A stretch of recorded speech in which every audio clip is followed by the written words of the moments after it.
उन्हें कुछ ऐसा बताया जिससे उनके होश उड़ गए। उसने कहा कि जिस इलाके में वो बोर्डिंग स्कूल बना है, पहले वहां एक शमशान घाट था और अब माना जाता है कि वो इलाका हॉन्टेड है और अब वहां कई आत्माएं भटकती हैं। उस गार्ड ने कहा कि हो ना हो, जुगल को उसी में से एक आत्मा ने अपना शिकार बना लिया है।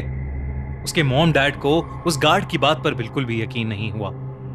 उन लोगों ने और भी बहुत से teachers, school staff, police officer सबसे बात की, लेकिन किसी से भी कुछ पता नहीं चल पा रहा था। उस रात जुगल के मॉम डैड उसके बॉयज हॉस्टल के रूम में ही रुक गए। मिसेस यादव बाहर निकलकर एक दो लड़कों से जुगल के बारे में पूछने लगी और तब उन्हें एक लड़के ने बताया कि जुगल हमेशा अकेला अकेला ही रहता था। जुगल का उस स्कूल में कोई दोस्त नहीं था। उसने ये भी बताया कि उसने कई बार जुगल को खुद से ही बातें करते देखा था। ये सुनकर मिसेस यादव को खुद पर शर्मिंदगी महसूस हुई, क्योंकि वो और मिस्टर यादव दोनों ही हमेशा बहुत बिजी रहते थे और अपने बेटे के लिए उनके पास कभी टाइम ही नहीं था।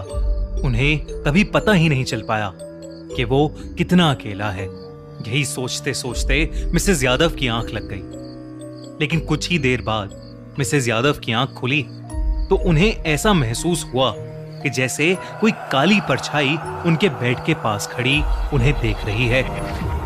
उस परछाई की लाल आंखें थीं जो बस मिसेस यादव को ही घूरे जा रही थीं। वो परछाई उनकी तरफ आगे बढ़ी और अचानक मिसेस यादव की चीख निकल गई। उस चीख से उनके हस्बैंड उठ गए और उन्होंने कमरे की लाइट जला दी। जैसे ही कमरे की लाइट जली, वो परछाई कहीं गायब हो गई। अब उस रूम में मिस्टर और मिसेस यादव के अलावा और कोई नहीं था। मिस्टर यादव ने अपनी पत्नी को शांत किया, लेकिन मिसेस यादव को यकीन था कि उन्होंने किसी को तो वहां पर देखा है। मिसेस यादव ने फिर से सोने की कोशिश की, लेकिन उन्हें नींद ही नहीं आ रही थी। उन्हें अब डर लगने लगा था कि कहीं उस स्कूल में वाकई कोई आत्मा तो नहीं भटक रही जिसने उनसे उनके जुगल को छीन लिया। तभी उन्हें ऐसा लगा कि जैसे उस रूम में रखी अलमारी अपने आप खुल गई हो।